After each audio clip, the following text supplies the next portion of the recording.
On today's clinical meeting on behalf of Department of Pediatrics. Today's clinical meeting on meet and infrequent diagnosis in a child with fever and skin eruption. Today's clinical meeting is chaired by Professor Mirza Manjurul Haq Sir, Professor of Pediatrics, CBMCD.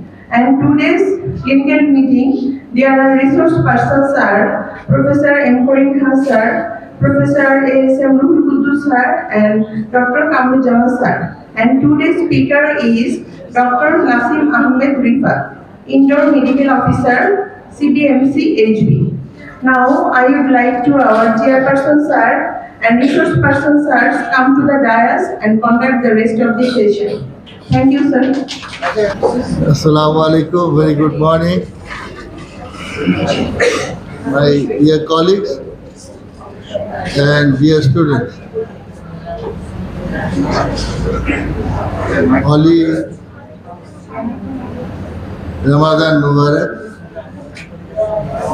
Let the mighty Creator, Allah Subhanahu wa Ta'ala, bless all of us with His endless mercy and ever-ending kindness for all of us. আর আজকে ফেব্রুয়ারি মাসের জাতীয় আন্তর্জাতিক মাতৃভাষা দিবস এবং সেই দিবসের পরবর্তী দিনে আপনাদের সবাইকে শুভেচ্ছা জানাই। Today there will be a case presentation by Dr. Nasim Ahmed Rifat. He is a very promising and shining doctor, and he is making his career in pediatrics, and he is from CV21 batch. He is a product of this institution and this alma mater. And he has qualified his MBBS in 2020 from this college, and also he qualified fellowship in pediatrics part 1 in 2025. Now working as indoor medical officer. He is a very hardworking, painstaking and empathic physician, and he is on the right way of making his career in our favorite subject. I will request, and you are informed, today we are having with us as a resource person, Professor M. Karim Khan, Professor Ruhul Kudus, and Kamru Jamal, and other colleagues in pediatrics also will contribute as and when necessary.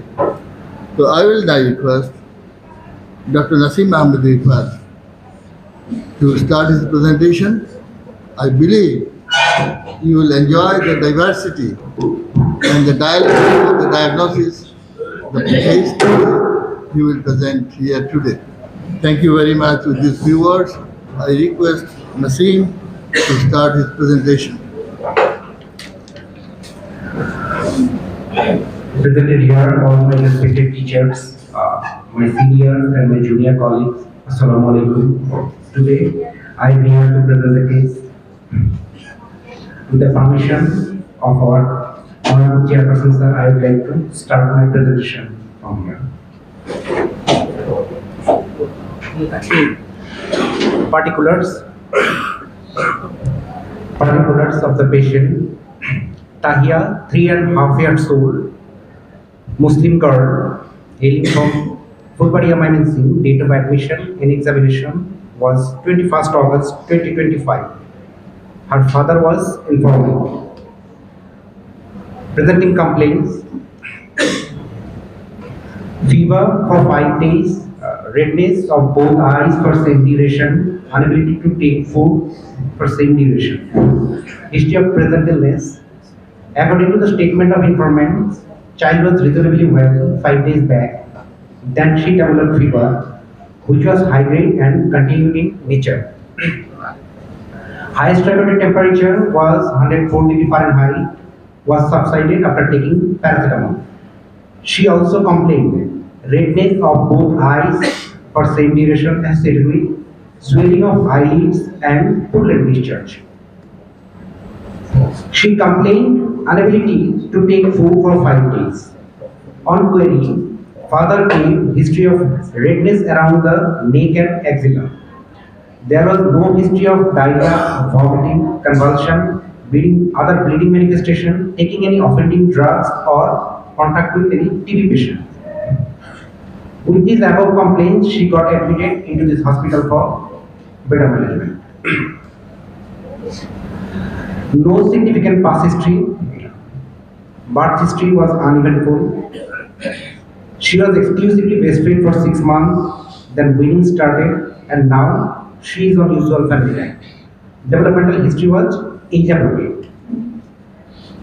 She was immunized as per EPI schedule. Treatment history nothing contributory.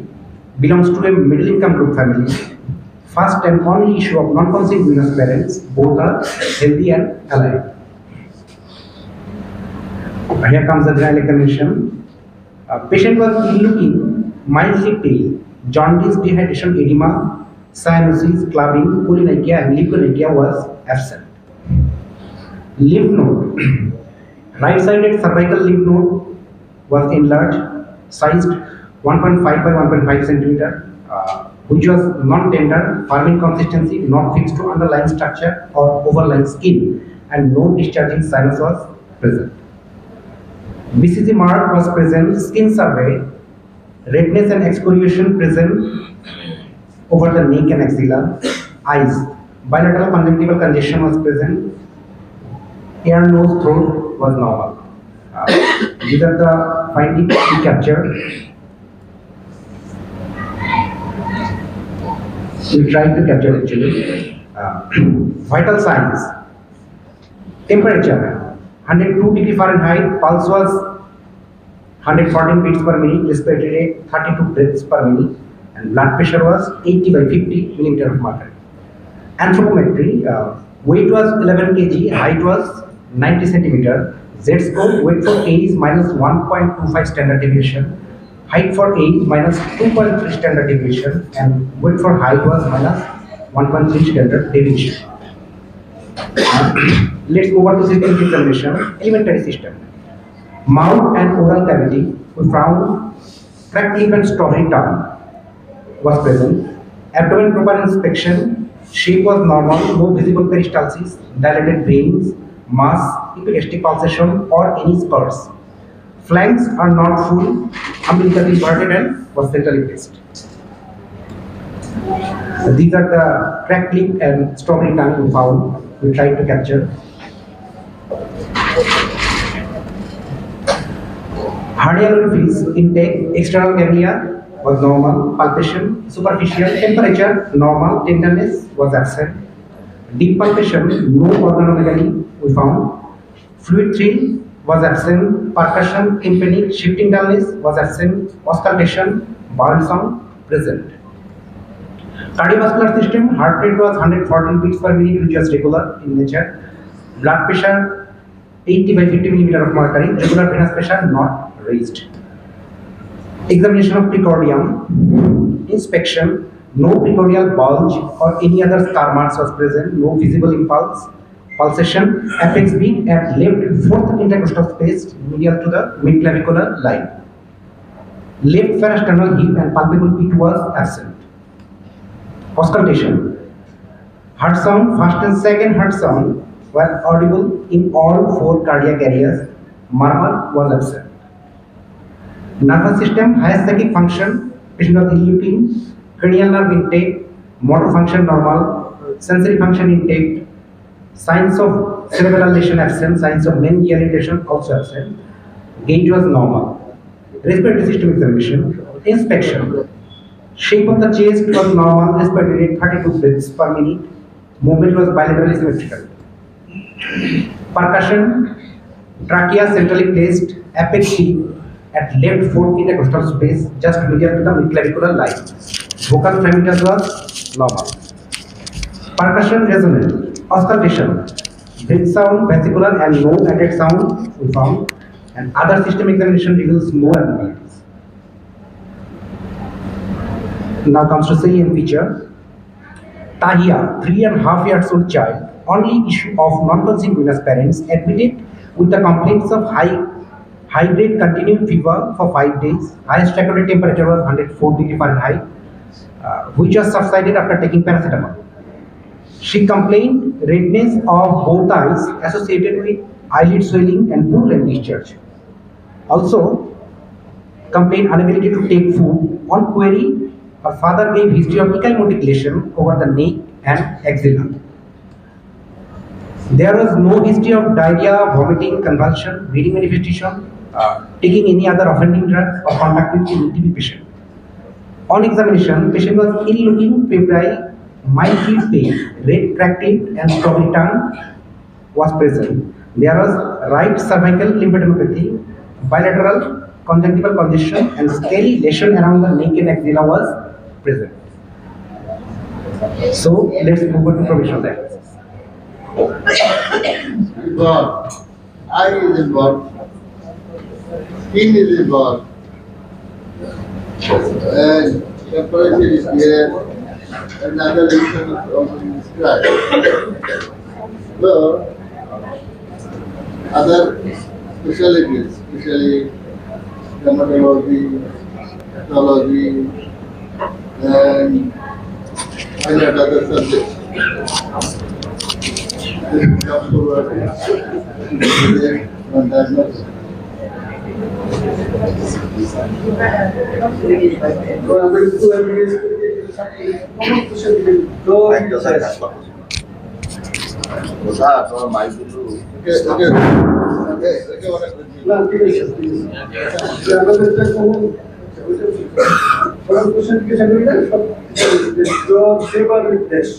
What are the common causes of fever weakness?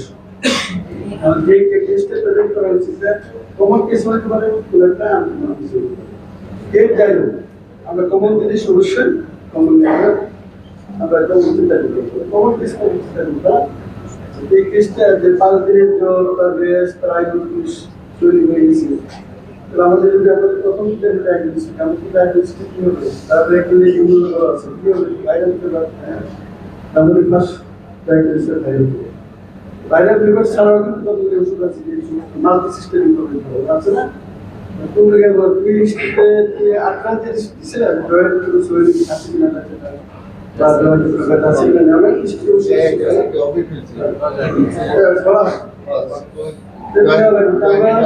আমরা যে বয়স্ক যারা আছে তাদের যদি favour এবং gas থাকে আমরা কিন্তু মারাত্মক গ্যাস ভেরি কমন ডিজিজ আমরা তো নিজে ডায়াগনোস করতে পারি না চেষ্টা করি না এসিডি তো কিন্তু আমি মাল্টি সিস্টেম করে দিতে হবে নিউরোনাল অ্যাসিড জানতে তো নিউরোনাল আমি তো আমরা করে দিই সরকার করে কি আছে নিউরোনাল অ্যাসিড ডায়াগনোসিস প্রথম নাম নিউরোনাল এসএলই আমি জানতাম না শুনে নিউরোনাল অ্যাসিড আছে acid systemic vascular neuronal acid তো আমি একটু বলবো তোমার নিউরোনাল সমস্যা ডায়াগনোসিস এর কি আছে যায় তাতে করে দিছি ডায়াগনোসিস নিউরোনাল কিন্তু তো যদি ডেঙ্গু ফার্স্ট থেকে তো কোশল ডায়াগনোসিস দেখি আছে আচ্ছা আলোচনা চলতে থাকো আলোচনা চলতে থাকো বড়দের মেডিসিন আছে স্যার বড়রাও ছোটদের জায়গায় একটু আদর আপ্যায়ন করিয়ে হিস্ট্রি তো খুবই শর্ট তাই না এরকম একটা শর্ট হিস্ট্রিতে সিস্টেমিক কানেক্টিভ টিস্যু ডিজিজ বা আদার ক্রনিক মানে এনসিডি গুলা ইউজুয়ালি আনইউজুয়াল আর কি এখন আমরা যদি টোটাল হিস্ট্রিটা দেখি প্রবাবলি মনে হচ্ছে it is an infective condition আর আমরা জানি যদিও infection only contribute 30% cases of fever বাকি 60% cases of fever occur due to non-infective causes তার মধ্যে হেমাটোলজিক্যাল ম্যালিগন্যান্সি একটা বড় অংশ কন্ট্রিবিউট করে অলমোস্ট প্রায় 30% কানেক্টিভ টিস্যু ডিজিজ 30% আর 10% এর মধ্যে কিছু আছে এন্ডোক্রাইন ডিজিজ আর 5% পরে একেবারেই কোনো কারণ খুঁজে পাওয়া যায় না যেটাকে আমরা বলি ফ্যাকটিশাস তো এখন এই ছোট ছোট বাচ্চাদের ক্ষেত্রে অভিজ্ঞতা আমাদের যদিও খুবই কম, বাট তারপরে যদি কিছুদিন মিলাই, এখন আমরা চিন্তা করি এটা কি viral or bacterial or fungal or parasitic. আমরা প্যারাসাইটিক এবং ফাঙ্গাল মোটামুটি ওমিট করে দিতে পারি। তাহলে থাকে হলো ব্যাকটেরিয়াল এন্ড ভাইরাল। ভাইরালের মধ্যে তাহলে কি হতে পারে? একটা পসিবিলিটি আমাদের হতে পারে ডেঙ্গু, কিন্তু ডেঙ্গুতে আবার সাধারণত লিম্ফ্যাডিনোপ্যাথি হয় না, এটা আমরা অ্যাসিউম করতে পারি। স্ট্রবেরি টাং একটা শব্দ বলেছে, it is really very important, এবং অনেক ক্ষেত্রে এটা একটা গুরুত্বপূর্ণ সাইন চিন্তা করা হয় একটা ইনফেক্টিভ অর্গানিজমের জন্য। তো এটা স্ট্রবেরি টাইমের পিকচারটা দেখো, এটা খুব কোয়াইট ইম্পর্টেন্ট, এবং বইপত্রে একদম ঠিক বইয়ের মতোই ছবি, একেবারে অ্যাটলাসের মতো ছবি, ইন্টারন্যাশনাল ছবির মতোই। তো সেই ক্ষেত্রে ভাইরাল চিন্তা করলে সবচেয়ে কমন ওয়াইড স্প্রেড ইনফেকশন করে হলো হার্পিস সিমপ্লেক্স, তাই না নিতো? সো হার্পিস ভাইরাসে করে থাকে, অথবা অ্যাবস্টেন বার ভাইরাস, ইনফেকশাস মনোনিউক্লোসিস। তো সেই ক্ষেত্রে একটু জন্ডিসের প্রাদুর্ভাব থাকা একটা পসিবিলিটি আছে। এরপরে আমরা আসি ব্যাকটেরিয়া। ব্যাকটেরিয়ার মধ্যে খুব কমন ওয়াইড স্প্রেড ইনফেকশন করে হলো স্ট্রেপ্টোককাস, আর স্টেফাইলোককাসে করে ডিভাস্টেটিং, ড্যামেজিং। তো আমার সবকিছু অ্যানালাইসিস করলে মনে হচ্ছে it may be a case of streptococcal septicaemia, streptococcal infection. Thank you sir.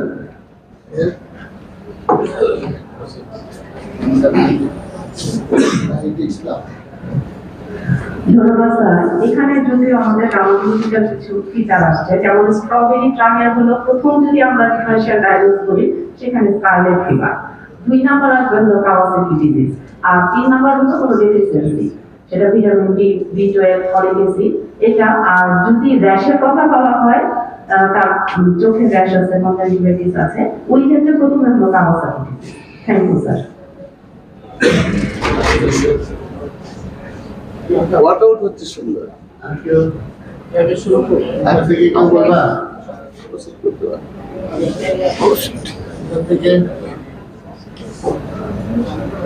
আচ্ছা, হ্যাঁ, এখানে আমি আমি আমি দিই যে এটা বলছেন non disease, viral disease, fever আছে, র্যাশ আছে, ভাইরাল ডিজিজ আছে, ওনারা একটা অ্যাক্টিভিটি বলতে পারলে ভালো। কিন্তু এখানে স্ট্রাইকিং ফিচার হচ্ছে ভেরি ক্রিটিক্যাল স্কিন, স্কিনের যে রিলেশনগুলো ভেরি ক্রিটিক্যাল। আর হচ্ছে lymphadenopathy unilateral, very significant lymphadenopathy unilateral. আর হচ্ছে যে আমরা যদি কমন স্কিন রিলেশন থাকে দরকার, আমরা বলি যেগুলো মিডলস হবে, কার্লেট হবে, মিডলস হবে, এটসেট্রা। কিন্তু সেগুলোর যে অসংখ্য কেস আমরা দেখছি, সেগুলোর সাথে এই জন্য নিয়ে আসা হয়েছে, যে জন্য কেউ আর একবারও মিডলস বলতে চায় ওরা রেখে বলে লাভ নেই, এটা তো ওই না, নতুন চাকরি দেওয়া তারা রয়েছে এরকম ব্যাপার। এখন আপনারা যদি আর কোনো কিছু না বলেন তাহলে আমরা উচিত করবো। Thank you, sir.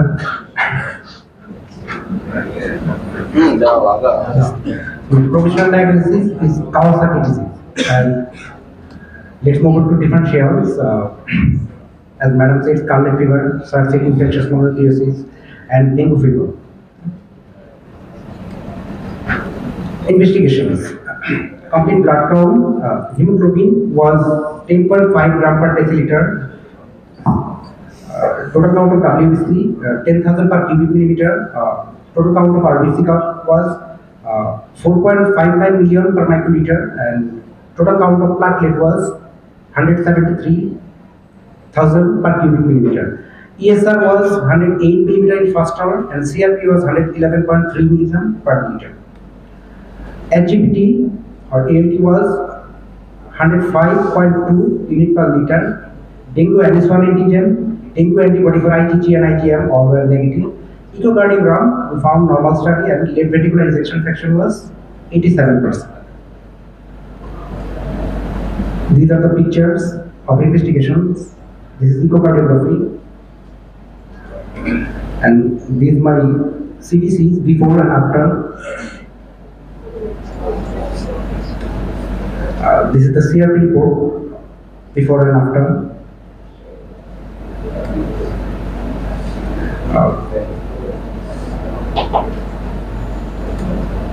So my confirmatory diagnosis is Kawasaki disease.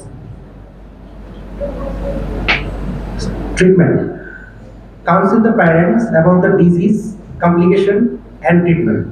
Start IVIG 2 gram per kg slowly over 12 hours single dose.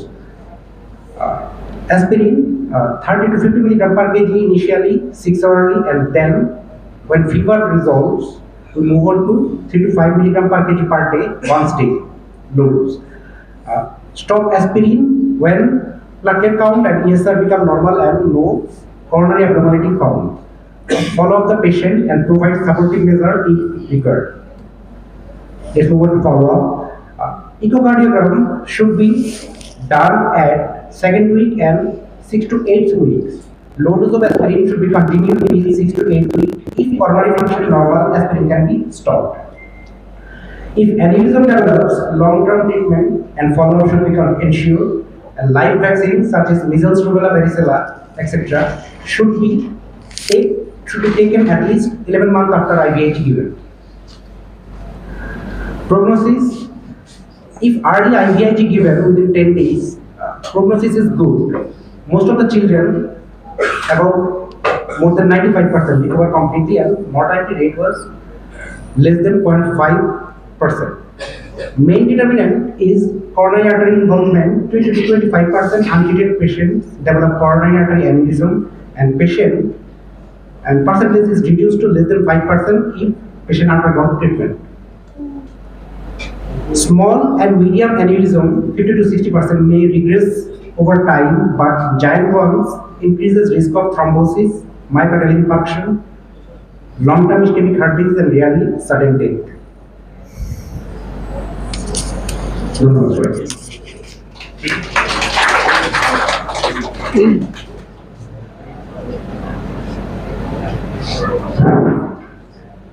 তাহলে আপনাদের শর্ট করে কথাটা বলি যে Kawasaki disease is a disease of still today of unknown cause. এখনো আমরা বইপত্র দেখি যে কজ নাই। কেউ বলে যে এটা ইনফেকশন না, কন্টেজিয়াস না, ইনফেক্টিভ না, এবং ইমিউনিটি হয় একবার হইলে পরে আর হয় না। তো এই জন্যে কেউ বলে এটা পোস্ট কোনো একটা ইনফেকশনের এগেনস্ট একটা ইমিউনিটি ডেভেলপ করে, আবার কেউ বলে যে না এটা অটো ইনফ্লামেশন, আবার কেউ বলে না অটো ইমিউনিটি। তো যে কজটা একেবারেই আনসার্টেন। আর এটার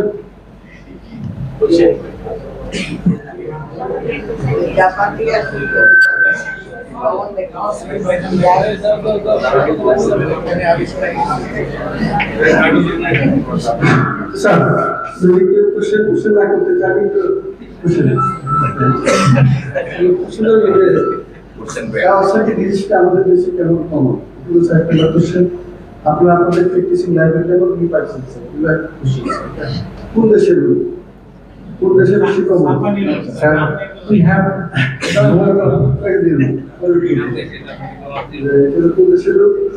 ইউজুয়ালি কোন বয়সে হয় এই রোগী স্যার ইউনিল্যাটারাল লিম্ফোডেনসিটি হয় না বাইল্যাটারাল লিম্ফোডেনসিটি হয় অনেকের মতো সমস্যা হয় না এই তিনটা কোশ্চেন ক্রাইটেরিয়াটা কি?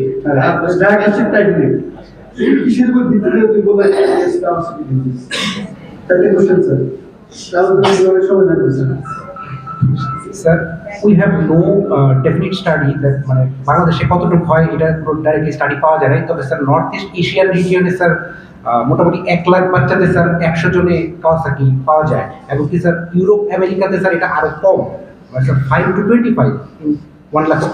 না আমি অল্প সারা জীবন অনেক প্র্যাকটিস করেছি স্যার থেকে অভিজ্ঞতা না আমাদের বাংলাদেশে কেন পাইছে আচ্ছা, এটা একটা ভালো কেস।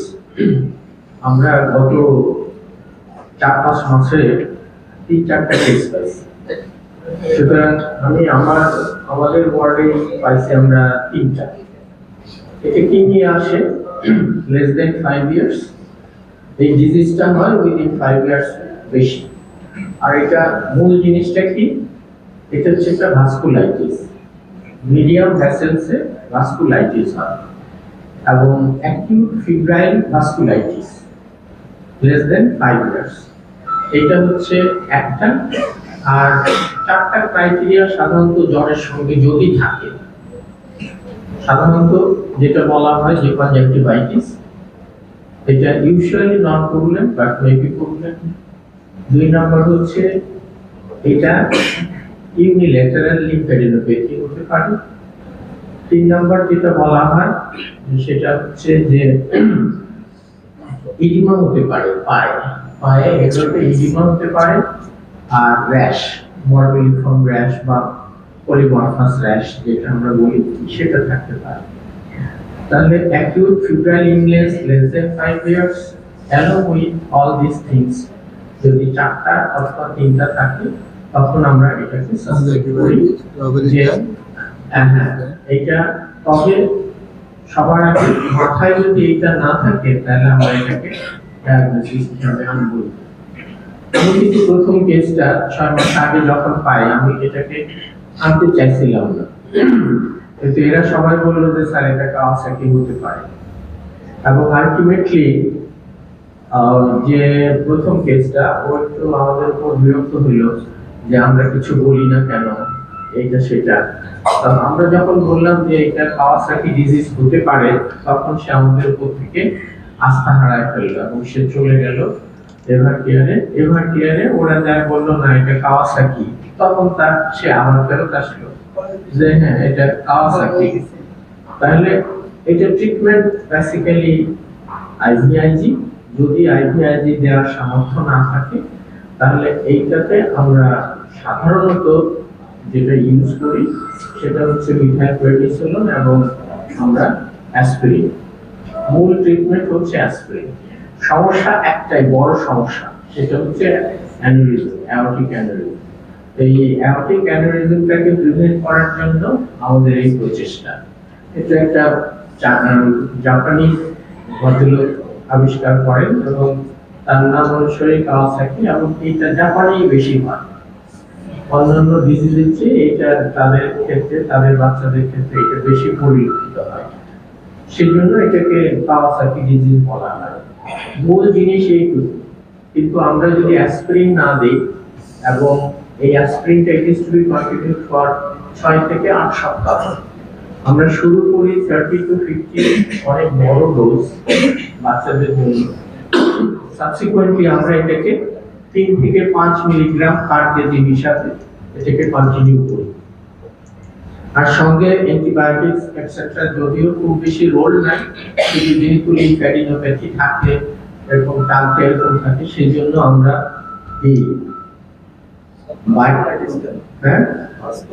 বেসিক্যালি এটা তো বলা নাই কি জন্য, তবে অটোইমিউন সম্ভবত, যার জন্য। কারণ আমরা যদি অন্যান্য ভাস্কুলাইটিস দেখি, ফেনোক্সলেট পারফোরা, সব ভাস্কুলাইটিস কিন্তু অটোইমিউন। এই জায়গায় এটা মিডিয়াম ভেসেলস গুলো অ্যাফেক্ট করে, মোর predilection for the coronary vessels. অন্যান্য কিন্তু যেমন আমরা যদি স্মল ভেসেলস ভাস্কুলাইটিস চিন্তা করি তাহলে আমরা চিন্তা করব ফেনোক্সলেট পারফোরা। আবার যদি আমরা লার্জ ভেসেলস চিন্তা করি তাহলে টাকিয়াসু ডিজিজের কথা আমরা মাথায় আনবো। আসলে এইটা সম্পূর্ণটাই নির্ভর করে আমি কতগুলো ডিফারেনশিয়াল ডায়াগনোসিস আমার মাথায় আনলাম, একটা একটা করে এক্সক্লুড করে তারপর আমি স্কারলেট ফিভারের যে র্যাশ হয় এরকম হাত দিয়ে স্ল্যাপের মতো, এই ধরনের র্যাশ এখানে পাওয়া যায় না। এটা পলিমরফাস একটু র্যাশ এটা থাকে। আর ইউনিল্যাটারাল লিম্ফেডিনোপ্যাথি, স্ট্রবেরি টাচ, এগুলো সব যে আমাদের জ্বরের যে ইন্টারফ্যাকশনে কানেক্টিভ টিস্যু হলো এটা না। হ্যাঁ, দ্যাট ইজ ট্রু। যে কানেক্টিভ টিস্যু ডিজিজ গুলোতেও কিন্তু এই ধরনের জ্বর থাকে এবং জ্বরটা খুব হাই গ্রেড ফিভার থাকে এবং it is to be controlled by aspirin. অন্য কিছু দিয়ে আমরা করোনারি যে প্রবলেমটা হয় সেটাকে কমপ্লিট করতে পারবো না, প্রিভেন্ট করতে পারবো না। আর একবার হলে এটা ইমিউনিটি গ্রো করে, পরবর্তী পর্যায়ে সাধারণত এটা হয় না। তবে সব মিলে একটাই কথা, সেটা হচ্ছে what the mind does not know eyes never see. মাথায় থাকলে এটা আমাদের আসবে। তবে এটা ইদানিং পাওয়া যাচ্ছে। আমি তো বললাম আমরা 6 মাসে 3টা কেস পাইছি, সুতরাং বুঝে আনকমন তা বলা যাবে। Anyway, thank you sir. তার খুব সুন্দর করে দেখাচ্ছে। আমি একটু কোশ্চেন করে নিয়ে আমি এই স্পিকারকে একটা কোশ্চেন করতেছি। এই টার্ম হয়েছে স্ট্রবেরি কনজাংটিভাইটিস, এটা কি কনজাংটিভাইটিস না গ্লসাইটিস না অন্য কিছু? টার্মে কি গ্লসাইটিস হচ্ছে, চোখে কি কনজাংটিভাইটিস হচ্ছে, কি হয়েছে তাহলে? স্যার টাঙ্গে আগে তো স্যার স্ট্রবেরি টার্মে স্যার মিডিয়াম ভেসাল ভাস্কুলাইটিস জড়িত হয় স্যার, ভাস্কুলাইটিস এর বাসকুলার জি sir. Sir conjunctiva vasculitis. Assalamu alaikum. Thanks to the teaching department for this presentation. আসলে আমার বাসায় দুটো টিউশন আছে, তো কিছুদিন যাবত শুনতেছিলাম যে এরকম একটা কেস প্রায় সারা ডায়াগনোসিস করতেছে। প্রাইভেট ক্ষেত্রে যেটা হয় অ্যানুরিজমটা 10 ডেজের পরে হয়। ফার্স্ট 10 ডেজে সাধারণত দেখা যায় মায়োকার্ডাইটিসের জন্য যেটা হয় ইনজেকশন ফিকশনটা কমে যায়, পেরিকার্ডিয়াল ইনফেকশন হতে পারে। তারপরে স্যার ভালভুলাইটিসের কারণে অনেক সময় মাইট্রাল বা টাইটাস রিগারজিটেশন হয়। সার্জারিবল ডেফিনিট কোনো টেস্ট দিয়ে ডায়াগনোসিস করা সম্ভব না। সাসপেক্ট করতে হলে স্যার ফার্স্ট এড আমরা ইকো করলে এগুলো কিন্তু স্যার অন্য ডিজিজে আছে, তো এমআর তো অন্য কারণে হতে পারে, ইনজেকশন ফ্র্যাকশন কমতে পারে, পেরিকার্ডিয়াল ইনফেকশন হতে পারে।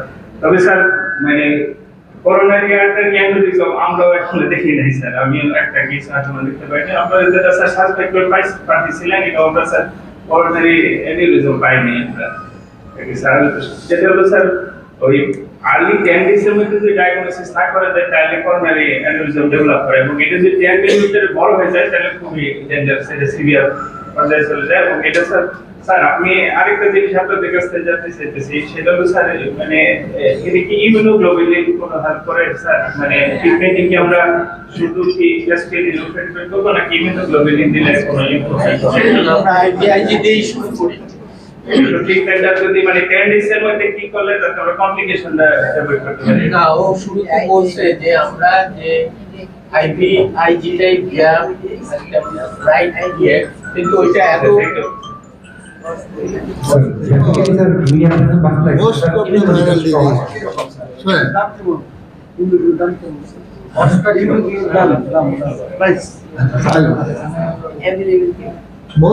most of the viral disease আমরা পাই কি অটো টার্মিনেটিং হয়, লেস কমপ্লিকেশন হয়, নিজে নিজে ভালো হয়ে যায়।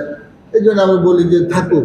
যেমন বাচ্চাদের এই র্যাশের আমরা অনেকগুলো ডিডি করে ফেলি, অনেকগুলো ডিফারেন্সিয়াল ডায়াগনোসিস আমরা র্যাশ আছে এই হতে পারে।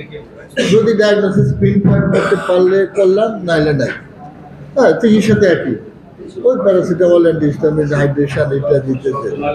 কিন্তু এখন আজকে এই প্রেজেন্টেশনটা আপনাদের সামনে আনার উদ্দেশ্য হচ্ছে যে you suspect Kawasaki, if there is any linkage, if there is any footprint, you suspect Kawasaki. Why? The mainstay of diagnosis of Kawasaki is suspicion. আপনাকে সন্দেহ করতে হবে, আপনি সন্দেহ করেন। লাভটা কি? লাভটা হচ্ছে যে কাওয়াসাকির একটা মেজর কমপ্লিকেশন হচ্ছে করোনারি আর্টারি ডিজিজ, এবং যদি আমি চিকিৎসা না দিই তাহলে 25% পর্যন্ত করোনারি আর্টারি ডিজিজ হবে। যদি চিকিৎসা দেওয়ার পরেও বলছি যে 5% হয়ে যেতে পারে, হতে পারে। আর যদি আমি একটু লেট, যদি আর্লি ট্রিটমেন্টটা আমি দেই, সাসপেক্ট করে যদি আর্লি ট্রিটমেন্ট দেই, তাহলে মর্টালিটি ইজ অনলি 0.17%, অনেক কম। তবে এই যে আর্টারির যে কমপ্লিকেশনটা, এটা কিন্তু ট্রিটমেন্ট দেওয়ার পরেও 5% হতে পারে। এবং আমরা আগে কি শিখছিলাম যে বাচ্চাদের cardiac disease, congenital and acquired. অ্যাকোয়ার্ডের মেইন কজ হচ্ছে রিউমাটিক ফিভার, এবং রিউমাটিক ফিভার দিয়ে কি হয়, ভালভুলার ডিজিজ হয়। এটা আমাদের এতদিনের টিচিং ছিল, লার্নিং ছিল।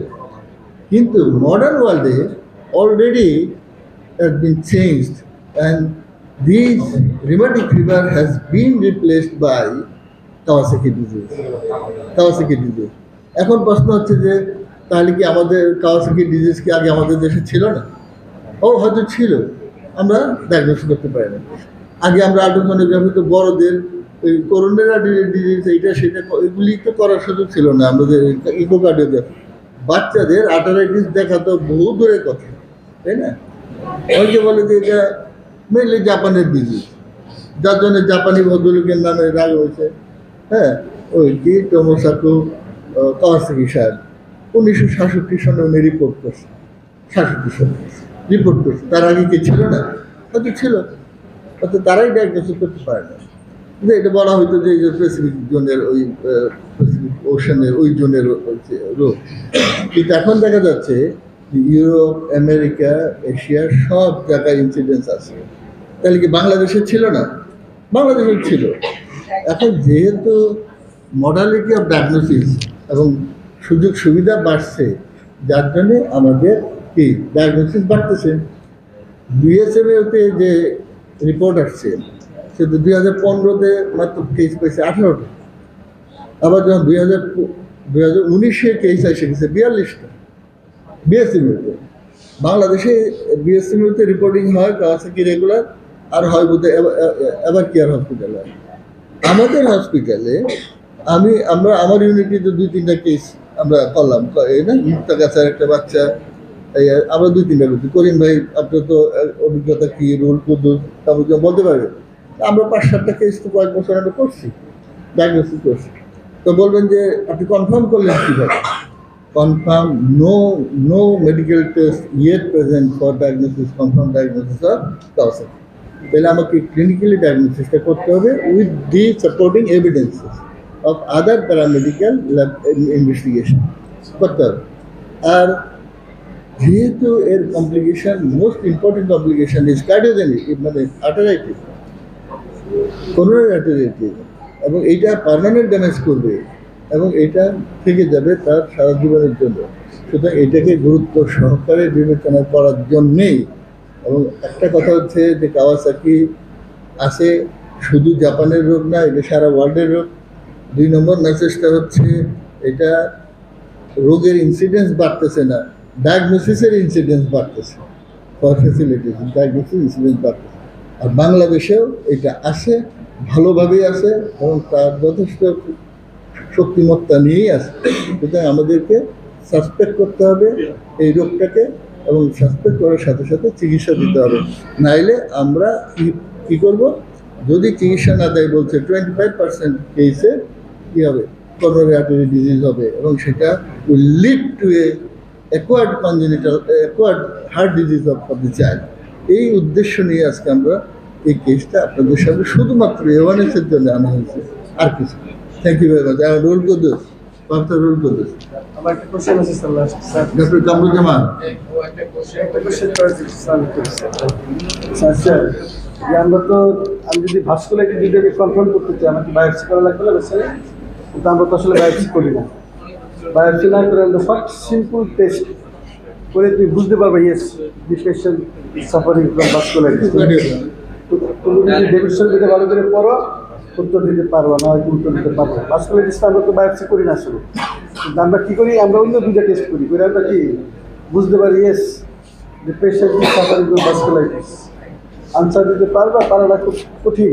পারলে বলো, না পারলে না বলো। আমি বলে দিই, আমি নিজে বলে দিই। কারণ ভাস্কুলাইটিস আমরা তো আসলে বেসল আমরা বায়োপসি করি না, কিন্তু তুমি 2টা সিম্পল টেস্ট করলে কি বুঝতে পারো। যেমন তার ইএসআর দেখছো তো, ইএসআর 111 খেয়াল করছো, ইএসআর ভেরি হাই ইএসআর থাকে। এবং আমরা যদি ইউরিন টেস্ট করি, আমরা ইউরিনে পাবো আর বেশি। ইউরিন টেস্ট করছো না? ইউরিন টেস্ট করছিল করছো সত্যি? করোনারি আর্টারিতে চেঞ্জ কি হয় বলা আছে যে চেঞ্জটা হয় inflammation, dilatation and aneurysm. Inflammation, dilatation, aneurysm. আমি যদি একটা ইকোকার্ডিওগ্রাফি করি, যদি আমি করি, তাহলে হয়তো ডাইলেটেশন মিস করলাম, ইনফ্লামেশন মিস করলাম, but I should not miss aneurysm. আমার বলা হচ্ছে যে ছোট হইতে পারে, বড় হইতে পারে, ছোট হইতে পারে, বড় হইতে পারে। একটা অ্যানিউরিজম তো মিস করার কোনো কারণ নেই, এটা মিস হবে না। ডক্টর ইভা, আসসালামু আলাইকুম স্যার। আপনি বলেছেন যে কস্ট কত লেগেছে। স্যার কস্ট টোটাল 17,000 লেগেছে। আইভিআইটি টোটাল 17,000। তো বাচ্চার বাবাকে যখন আমরা বললাম যে আপনি প্রোভাইড করতে পারবেন কিনা, উনি বললেন হ্যাঁ পারবো। এবং স্যার ড্রামাটিক্যাল চেঞ্জ, 2 দিন আইভিআইটি দেওয়ার পর থার্ডে বাচ্চা স্যার খেলতেছে। এত ভালো ইমপ্রুভমেন্ট। Thank you sir.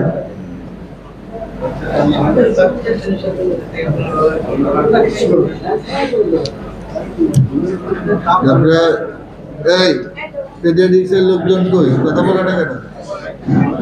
আসসালামু আলাইকুম স্যার। চিত্তরঞ্জন স্যার একটা কথা বলছিলেন যে কনফার্মেটরি ডায়াগনোসিস ফর ভাস্কুলাইটিস কিছু কিছু ক্ষেত্রে আমরা করতে পারি, যেমন স্মল ভেসেল ভাস্কুলাইটিস যেটা এইচএসপি, হেনোসোমাল পারফিউরা, এটা হচ্ছে স্যার আইসিএ ডিপোজিশন। তো সেই ক্ষেত্রে আমরা স্কিন বায়োপসি করতে পারি, যেহেতু হচ্ছে স্কিন ম্যানিফেস্টেশনটা হচ্ছে মোস্টলি হয় সেখানে পালপেবল পারফিউরা থাকে এইচএসপি। সেক্ষেত্রে আমরা যদি স্কিন বায়োপসি করি সেক্ষেত্রে লিউকোসাইটোপ্লাস্টিক ভাস্কুলাইটিস থাকে। This the diagnostic characteristics of the HSP cell, especially small vessel vasculitis. For skin biopsy, leukocytoplastic vasculitis, especially small vessels. Thank you, sir. সবসময় হয় না, এটা সম্ভাবনা করা যায় না।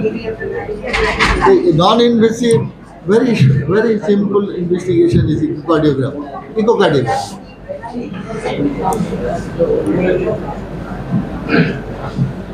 শেষের দিকে sir, thank you very much. আসলে আমরা খুব সুন্দর একটা কেস দেখলাম আজকে। এটাই হচ্ছে আমরা আগেও বলেছি যে অর্থোপেডিক্স একটা কেস করলো যে আমাদের সক্ষমতা একটা প্রমাণ যে এইসব কেসগুলো আমরা যখন ট্রিট করি, ম্যানেজ করি, so it's really fantastic for আস।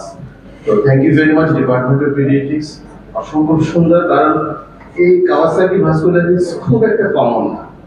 এটা হলো high knack of diagnostic sense থাকতে হবে এই ধরনের ভাস্কুলাইটিস ডায়াগনোসিস করার। অসম্ভব রকমের, শুধু বাতিল হলে হবে না, অসম্ভব রকম যে রেয়ার কিছু চিন্তা করার যে ক্যাপাসিটিটা, এটা সাংঘাতিক গুরুত্বপূর্ণ। এই যাই হোক, আমি স্পিকারকে ধন্যবাদ জানাচ্ছি। আমাদের প্রফেসর রুল কুদ্দুস। আচ্ছা স্যার, আমি আমার অ্যানাউন্সমেন্টটা শেষ করে দিব। Our next seminar will be organized by Department of Pathology and then after Department of Medicine, Medicine Unit 2. So, আমাদের হেড স্যার কিছু প্রফেসর কাবুল সেক্টর কামাজা বদরুজ্জামান কামপুরা বলো। স্যার মোটামুটি সবই আলোচনা হয়ে গেছে। সবচেয়ে ধন্যবাদ জানাচ্ছি রোজার মধ্যে সবাই যে ধৈর্য সহকারে কোনো ধরনের তবারক স্যার এখানে শুনতে সবাইকে ধন্যবাদ। আসলে কেসটা হচ্ছে খুবই ইম্পর্টেন্ট, ডায়াগনোসিস করা এবং খুব কম অল্প কিছু টাকা খরচ করলে রোগটা যে ভালো হয়ে গেল, এটাই হচ্ছে আমাদের মেসেজ। আমরা কেস ম্যানেজারকে 18,000 টাকা সব মিলে, হ্যাঁ, এই হসপিটাল থেকে বের করা দিয়ে এই 3টে সেশন করে 18,000 টাকার মধ্যে খরচ। যাই হোক, সবাইকে ধন্যবাদ। আর আসলে আমাদের এই সেমিনারগুলিতে আমাদের নিজেদের ভিতরে জ্ঞানের কিছু চর্চা এবং বিনিময়, যদিও আমার একটা ছিল যে ভ্যালিডেশন কেন হয়, তো মানে করোনারি ভ্যালিডেশন, এটা তো ভাস্কুলাইটিস, ভ্যালিডেশন কেন হবে, শুধুই করোনারিতে কেন হবে, সব জায়গায় এটা একটা কোশ্চেন ছিল আমার। যাই হোক স্যার, ধন্যবাদ সবাইকে। ওকে, যদি কেউ বলার না থাকে তাহলে আজকে আমরা এখানেই শেষ করতেছি। হোম টেক হোম মেসেজটা এইটাই, যেটা আবার বলতেছি, you suspect Kawasaki and give the treatment to prevent a preventable pediatric cardiac disease. That is the important message. আজকে রোজা জনিত কারণে আপনাদেরকে আপ্যায়ন করা গেল না, এরপরে আরেকদিন আসলে অবশ্যই দিয়ে যেতে হবে। আরেকদিন আসলে অবশ্যই যেতে হবে। আর কি